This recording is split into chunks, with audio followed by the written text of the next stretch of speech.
Bab 120. Menambah bensin ke atas api. Berdasarkan maksud Kingston Jiang, itu berarti meninggalkan perusahaan Yongle milik keluarga Tang dan bekerja sendiri. Namun, Jasmine He tidak mengizinkannya. Ini jelas merupakan konspirasi keluarga Kodi Tang dan jika mereka ingin memisahkan diri, maka itu akan memenuhi keinginan mereka. Dia tidak bisa menelan masalah ini begitu saja. Sekeluarga tahu bahwa itu adalah konspirasi keluarga Kodi Tang, tetapi tidak memiliki bukti, jadi mereka hanya bisa mengutuknya. Serahkan hal ini padaku. Kingston Jiang juga merasa kasihan ketika melihat ekspresi sedih Klu Tang. Dia meraih tangannya dan menghibur, aku akan pergi berbicara dengan Yardo Zhang. Tidak ada gunanya, jika berbicara berguna, dia tidak akan menjebakku, sekarang kita tidak memiliki bukti. Klu Tang menangis dan menggelengkan kepalanya. Jangan khawatir, aku memiliki rencana. Kingston Jiang berdiri, berbalik dan pergi. Setelah meninggalkan rumah keluarga Tang, dia langsung menelepon Bloody dan memintanya untuk menelepon bos hantu untuk mencari tahu di mana Yardo Zhang tinggal. Sekarang pangkat Raja Xiao Yao telah dinaikkan, Bloody tidak memiliki hak istimewa untuk menggunakan jaringan intelijen resmi. Dia hanya bisa meminjam jaringan organisasi intelijen bawah tanah. Segera, Bloody mengirimkan informasi yang berisi alamat Yardo Zhang pada Kingston Jiang. Kingston Jiang sangat puas. Tidak heran bos hantu bekerja di dalam jaringan intelijen bawah tanah. Kecepatan mencari informasinya sama-sama cepat jika dibandingkan dengan informasi resmi. Kota Jiangzhong, di sebuah komunitas. Yardo Zhang baru saja kembali dari perusahaan. Awalnya, dia harus bekerja 1 tahun lagi untuk pensiun, tetapi sekarang dia pensiun dini, dia mendapatkan uang pensiun setiap bulannya dan juga menerima uang 1 juta yuan sebelum pensiun. Dia pergi ke pasar untuk membeli ayam dan ikan, dia berencana untuk memasak makan siang yang enak. Menyenandungkan lagu kecil, dia datang ke pintu rumahnya dan hendak mengambil kunci untuk membuka pintu, hanya untuk menemukan seorang pria sedang berdiri di pintu rumahnya. Kingston Jiang. Yardo Zhang tercengang ketika melihat pria itu berdiri di depan rumahnya. Sebagai karyawan lama di perusahaan Yongle, dia mengetahui urusan internal keluarga Tang, serta suami Klu Tang, Kingston Jiang. Karena Klu Tang pernah mengatur agar Kingston Jiang pergi ke perusahaan untuk bekerja sehari, tetapi Kingston Jiang menyinggung banyak orang. Tuan Zhang, oh, kehidupan kecilmu terlihat sangat baik. Ada ayam dan juga ikan. Kingston Jiang memiliki senyum lucu di wajahnya. Yardo Zhang tahu bahwa Kingston Jiang datang demi masalah Klu Tang. Namun, Kingston Jiang tidak mengatakannya, maka dia juga tidak akan menyebutkannya, tersenyum dan berkata, aku sudah tua, bukan hal buruk ketika pensiun dini, aku berencana untuk makan enak. Senyum di wajah Kingston Jiang mengeras, digantikan oleh raut wajah yang gelap, meremas kerah Yardo Zhang dan menariknya ke atas. Yardo Zhang buru-buru berteriak, kamu. Kingston Jiang, apa yang ingin kamu lakukan? Kingston Jiang menyeretnya ke sudut tangga dan membuka kaca. Kamu. Yardo Zhang sepenuhnya mengubah raut wajahnya. Ketika tubuhnya tergantung di udara, ketika angin bertiup di wajahnya, seluruh tubuhnya bergetar karena kaget dan selangkangannya basah. Kingston Jiang. Ini adalah lantai 8, kamu harus memegangku dengan erat. Gigi Yardo Zhang bergetar, dia bahkan tidak bisa berbicara dengan jelas. Yardo Zhang, kamu sangat berani, bahkan berani menjebak istriku, kamu bajingan, aku akan melemparkanmu ke bawah dan mati karena terjatuh dari ketinggian. Kingston Jiang berteriak dengan marah, sambil berbicara, dia hendak melepaskan tangannya.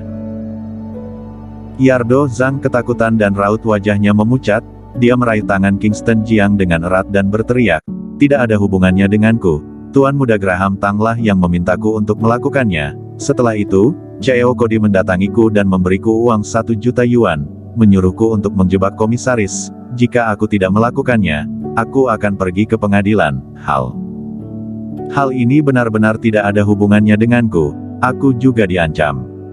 Kingston Jiang menyeret Yardo Zhang masuk dan melemparkannya ke tanah seperti anjing mati. Pergi sendiri ke rumah keluarga Tang dan jelaskan masalah ini, kalau tidak. Melihat ekspresi Kingston Jiang yang gelap, tubuh Yardo Zhang gemetar karena ketakutan dan buru-buru berkata, Aku akan pergi sekarang, aku akan pergi ke rumah keluarga Tang, mencari Tuan Besar dan menjelaskan masalah ini. Dia menuruni tangga dengan cepat. Kingston Jiang juga memilih untuk kembali. Villa keluarga Tang. Yardo Zhang berlutut di depan Rilan Tang sambil menangis. Tuan Besar, Kingston Jiang mengancamku bahwa dia akan menjatuhkanku dari lantai 8. Dia menyuruhku untuk mencari Anda dan mengatakan bahwa masalah ini tidak ada hubungannya dengan Klu Tang, lalu juga menyuruhku mengatakan bahwa hal ini dilakukan oleh CEO Cody. Bu. Rilan Tang memukul meja dan berteriak, brengsek, benar-benar tidak ada hukum di dalam mata mereka. Tuan Besar, kamu harus melindungiku, kamu tidak tahu betapa ganasnya Kingston Jiang, dia bisa membunuhku. Dia berani. Rilan Tang berkata dengan dingin, aku akan melihat apa yang ingin dilakukan oleh keluarga ini, Graham Tang. Kakek. Graham Tang berdiri dengan penuh semangat. Rilan Tang berseru dengan marah, pergi panggil Klu Tang dan keluarganya. Baik. Dengan ekspresi puas di wajah Graham Tang, dia mendengus dingin di dalam hatinya, Klu Tang, aku ingin melihat bagaimana kamu akan keluar dari masalah ini. Villa keluarga Tang terletak tidak jauh dari rumah Klu Tang. Graham Tang tidak menelepon, tetapi pergi ke rumah Klu Tang untuk memanggil mereka secara langsung. Kingston Jiang telah kembali. Melihat seluruh keluarga duduk di rumah dengan tertekan, dia tersenyum dan berkata, jangan khawatir, Yardo Zhang sudah mengakui perbuatannya, sekarang dia sudah pergi ke villa keluarga Tang untuk mengakui kesalahannya, kakek akan segera datang ke sini secara pribadi. Mendengar ini, Klu Tang melirik Kingston Jiang dan bertanya, apa yang kamu lakukan pada Yardo Zhang? Kingston Jiang samar-samar tersenyum, orang seperti ini harus ditakut-takuti, aku hampir melemparkannya dari lantai 8. Dia sangat ketakutan sampai mengatakan semuanya, dia juga mengatakan bahwa dia akan pergi ke villa keluarga Tang untuk mencari Rilan Tang untuk mengakui kesalahannya. Haha, kakak ipar, kerja bagus. Menantuku, kamu sangat hebat.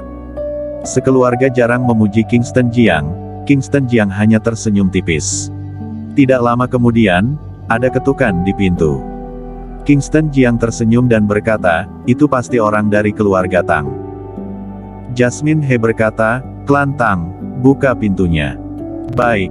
Klan Tang berdiri dan membuka pintu. Melihat Graham Tang berdiri di pintu, raut wajah Klan Tang menggelap dan berkata, sudah tidak ada gunanya untuk memohon pada kakakku sekarang, kecuali kamu berlutut di tanah dan mengakui kesalahanmu. Apa? Graham Tang tercengang dan langsung mengutuk, Klan Tang, apakah kamu bodoh? Siapa yang datang untuk memohon pada Klu Tang? Kakeklah yang menyuruhku untuk memanggil kalian pergi ke villa keluarga Tang. Klan Tang terkejut dan bertanya, bukankah Yardo Zhang telah mengatakan semuanya? Haha, dia memang telah mengatakannya. Graham Tang tertawa, aku sudah menyampaikan ucapan kakek, terserah kalian ingin pergi atau tidak, aku kembali terlebih dahulu. Graham Tang kembali sambil tertawa. Tawa kemenangannya membuat Klan Tang merasa bahwa hal buruk telah terjadi. Dia kembali ke ruang tamu. Ibu, kakak, sepertinya ada yang tidak beres. Graham Tang mengatakan bahwa kakek menyuruh kita semua pergi ke villa besar. Kalau begitu, ayo kita pergi lihat. Kingston Jiang berdiri terlebih dahulu. Klu Tang juga ikut berdiri. Jasmine He, Tanner Tang dan Minnie Wu mengikuti dari belakang. Sekeluarga meninggalkan rumah dan pergi menuju villa keluarga Tang. Segera mereka semua tiba di villa keluarga Tang. Begitu memasuki ruangan, semua orang merasa bahwa suasananya tidak benar. Rilan Tang memiliki raut wajah yang gelap, sementara Yardo Zhang duduk di samping dengan kepala tertunduk, terlihat sedikit gelisah. Melihat Kingston Jiang masuk, Yardo Zhang gemetar dan hampir jatuh dari sofa. Dia memandang Rilan Tang dengan tampang memohon di wajahnya, Tuan Besar, kamu telah mengatakan bahwa kamu akan melindungiku. Aku masih memiliki keluarga. Rilan Tang sedikit melambaikan tangannya. Dia menatap keluarga Tanner Tang yang berjalan masuk. Kalian semua benar-benar tidak menganggap hukum di dalam mata kalian. Apakah kalian masih menganggapku yang merupakan kepala keluarga ini di dalam mata kalian? Apakah masih terdapat aturan keluarga? Apa aturan pertama dari aturan keluarga Tang? Bekerja dengan hati nurani yang bersih. Lihat, hal baik apa saja yang telah kalian lakukan. Rilan Tang langsung memarahi mereka. Kingston Jiang mengerutkan kening. Apa yang sedang terjadi? Apakah Yardo Zhang tidak mengatakan yang sebenarnya? Yardo Zhang, bukankah aku menyuruhmu untuk mengatakan yang sebenarnya? Apa yang kamu katakan pada kakek? Aku. Yardo Zhang memikirkan apa yang terjadi sebelumnya. Raut wajahnya memucat karena ketakutan. Ketika teringat bahwa di sini adalah rumah keluarga Tang dan Rilan Tang lah yang merupakan kepala keluarga, dia segera mendapatkan sedikit percaya diri. Melihat Kingston Jiang, dia mengutuk dengan keras, "Kingston Jiang, jangan pikir aku akan berkompromi denganmu. Kamu ingin memaksaku menjebak CEO Cody. Sama sekali tidak mungkin. Klu Tang yang menyuruhku untuk memasukkan obat palsu itu, sama sekali tidak ada hubungannya dengan CEO Cody." Kamu. Kingston Jiang sangat marah. Dia pernah melihat orang yang tak tahu malu, tetapi tidak pernah melihat orang yang tak tahu malu hingga seperti ini. Klu Tang segera menarik Kingston Jiang yang amarahnya hendak meledak. Bersambung.